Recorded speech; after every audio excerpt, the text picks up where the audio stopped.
ระหว่างทางที่มึงผ่านชีวิตมาต่อสู้ดิ้นรน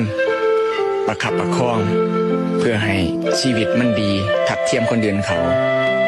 มึงมีผู้ใดสนดอกว่ามึงสิลำบากอดทนดิ้นรนกัดฟันต่อสู้มากขนาดไหนคนเฮาซุมื้อนี้สนใจแค่ว่าสิ่งที่มึงทำสำเร็จหรือว่าล้มเหลวถ้าสำเร็จมึงก็คือคนดี